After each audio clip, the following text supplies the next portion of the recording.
जब भी हम लाइफ इंश्योरेंस पॉलिसी खरीदते हैं तो वो एक लंबा कमिटमेंट मांगती है ताकि जिस वजह से उस पॉलिसी को खरीदा गया है उसका मकसद पूरा हो सके। लेकिन कई बार जाने अनजाने में हम लोग पॉलिसी का प्रीमियम नहीं चुकाते और जिसके चलते जो पॉलिसी है वो बंद हो जाती है, यानी कि लैप्स हो जाती है। लेकिन ऐसे में उस पॉलिसी को रिन्यू यानी रिवाइव कैसे किया जाए, आज का मुद्दा यही है। नमस्कार, मैं हूं हर्ष वर्मा, आप देख रहे हैं बिजनेस टुडे और मेरे साथ है मेरी साथी टीना जैन कौशल। आपका बहुत बहुत स्वागत है बिजनेस टुडे पे।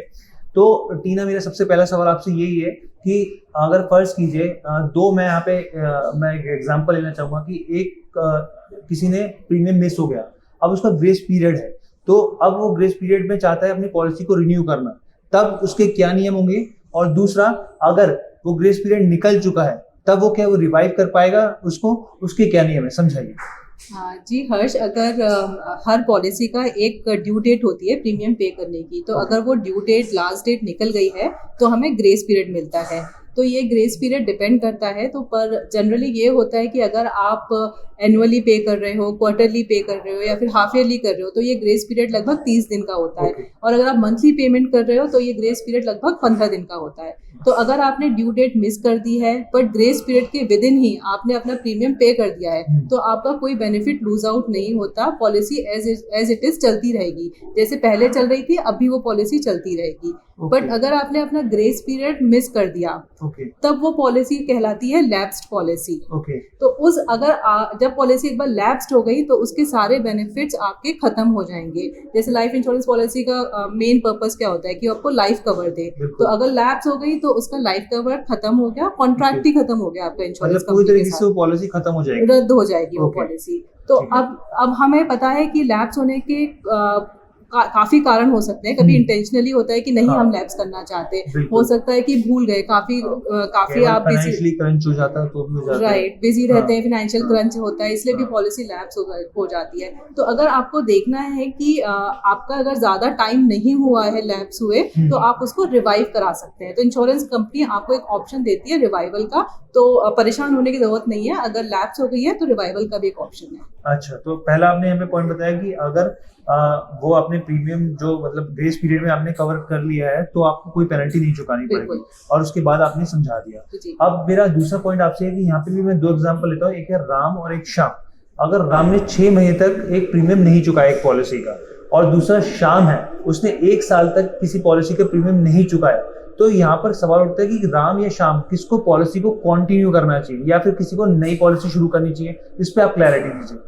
तो ज़्यादातर केसेस में तो यही होता है हर्ष कि आप अपनी पॉलिसी को रिवाइव कर लीजिए, क्योंकि अगर आप नई पॉलिसी खरीदेंगे तो आपने जो पिछला सारा प्रीमियम पे किया था वो तो खराब ही हो गया। तो अगर आप रिवाइव करेंगे तो आपको ज़्यादा बेनिफिट है। तो इस केस में जहां आपका 6 महीने है या फिर 1 साल है, कंपनी आपको बोलेगी जो पिछले के बकाया प्रीमियम ड्यूज हैं आपके, सबसे पहले तो उनको क्लियर करिए। फिर उसके बाद इंश्योरेंस कंपनी आप पे इंटरेस्ट लगाएगी। ये इंटरेस्ट लगभग जो आपका 10 ईयर बॉन्ड पे यील्ड होता है उस पे प्लस 3% होता है। तो आप मान लीजिए 10% से ऊपर ही होगा ये इंटरेस्ट जो लगाएगी। 6 मंथ वाला बता रहे हैं आप? ये मोटा मोटी है 6 मंथ से 6 मंथ्स में भी लगेगा, और अगर आपका ज्यादा टेन्योर है तो उस पर पेनल्टी भी लग सकती है। 6 मंथ्स में आप इंटरेस्ट पे कर रहे हैं और ज्यादा पीरियड आपका लैप्स रहा है तो आपको एक और कॉस्ट बियर करना पड़ेगा जो कि है पेनल्टी का। तो डिपेंड करता है, अगर आपकी पॉलिसी लैप्स्ड हो गई है तो जल्दी रिवाइवल करा लीजिए। बट एक पॉइंट भी ध्यान रखिए कि इंश्योरेंस कंपनी ना रिवाइवल स्कीम लाती रहती है, उसमें जो इंटरेस्ट एलिमेंट होता है वो वेव ऑफ भी कर देती है। तो जो भी इंश्योरेंस कंपनी की आपके पास पॉलिसी, उनको सोशल मीडिया में फॉलो करिए, कुछ जैसे ही कोई रिवाइवल कैंपेन आता है तो उसके अंदर आप रिवाइव कर सकते हैं। ठीक है, तो ये आपने बताया कि रिवाइव करने का मौका मिलता है, लेकिन हाँ पेनल्टी के साथ आप रिवाइव कर सकते हैं। अच्छा, अब मेरे मन में एक सवाल उठ रहा है कि मैंने कुछ साल प्रीमियम चुकाया, लेकिन अब मुझे लग रहा है कि नहीं, मैंने गलती कर दी, मुझे इस पॉलिसी में निवेश नहीं करना चाहिए, मैं इस पॉलिसी को बंद करना चाहता हूँ। तो क्या अब मैं उस पॉलिसी को बंद करूंगा तो जो मैंने अमाउंट जो मैंने जमा किया है, जो राशि मैंने उसमें निवेश की है, तो वो मुझे क्या पेनल्टी के साथ वापस मिलेगी या फिर उसमें कुछ कट जाएगा, या टैक्सेशन का क्या चीजें होंगी, थोड़ा सा उसके बारे में भी आप रोशनी डालेंगे? अगर आप अपनी पॉलिसी को बीच में ही छोड़ना चाहते हैं तो डिपेंड करता है कि आपने कितने साल का प्रीमियम पे कर दिया और आपकी पॉलिसी का टाइप क्या है। जैसे कि अगर यूनिट लिंक पॉलिसी है जो कि आपका ज्यादातर स्टॉक मार्केट में निवेश करती है पॉलिसीज, अगर आपने यूलिप को डिफॉल्ट किया या फिर बीच में ही छोड़ दिया तो यूलिप आपको 5 साल तक कोई पैसा नहीं देगी, वो आपका 5 साल के लिए लॉक इन हो जाएगा और उसमें रिवाइवल पीरियड लगभग 2 साल का होता है। ठीक। तो ऐसे ही एंडाउमेंट प्लान में अगर आपने 2 साल से पहले लैप्स कर दी पॉलिसी तो आपको कुछ नहीं मिलेगा, जीरो वैल्यू मिलेगी। पर 2 साल के बाद करा लैप्स तो सरेंडर वैल्यू मिलती है, बट बहुत ही स्मॉल अमाउंट होता है। वो अगेन जो परसेंटेज है वो डिपेंड करता है कौन से ईयर पे आप लैप्स कर रहे हो, बट 2 साल से पहले तो जीरो है।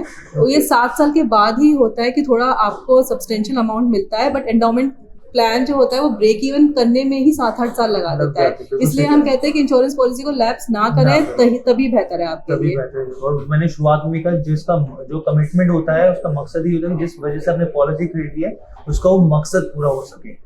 आपको लग रहा हो कि कुछ और हमने मिस किया, अगर कुछ जानकारी इसमें आप और शेयर करना चाहें तो एक और पॉइंट मैं बोलना चाहूंगी कि मेडिकल बहुत इंपॉर्टेंट पॉइंट है। जब पॉलिसी लैप्स हो जाती है तो हो सकता है इंश्योरेंस कंपनी आपसे मेडिकल एग्जामिनेशन मांगे दोबारा से। वो एक हैसल है, क्योंकि हो सकता है आपकी हेल्थ कंडीशन चेंज हो गई हो, आपकी एज चेंज हो गई है। तो अगेन वो आप रिवाइवल के लिए अप्लाई कर रहे हैं, पर जरूरी नहीं है कि इंश्योरेंस कंपनी उसको रिवाइव ही कर दे। वो कम्प्लीटली इंश्योरेंस कंपनी का एक डिसीजन होगा, फैसला होगा कि वो रिवाइव करे कि नहीं। और ये जो मेडिकल एग्जामिनेशन का कॉस्ट है वो पॉलिसी होल्डर को ही बियर करना पड़ेगा। यानी कई तरह की परेशानी आपको झेलनी पड़ सकती है। अगर आपकी मान लीजिए उम्र है, बढ़ रही है आपकी, तो उसमें कई तरह के खर्चे, मेडिकल खर्चे होते हैं, कई तरह के टेस्ट होते हैं, क्या पता आप इस बार पास कर पाए या ना कर पाए, कई तरह की दिक्कत होती है। इस बात का आपको ध्यान रखना चाहिए। तो आपको कैसी लगी ये वीडियो आप हमें कमेंट करके बताइएगा, और आपको हमें कोई भी सवाल हो आप हमें भेजिए। और इसी तरह बिजनेस से जुड़ी हर एक अपडेट के लिए देखते रहिए बिजनेस टुडे।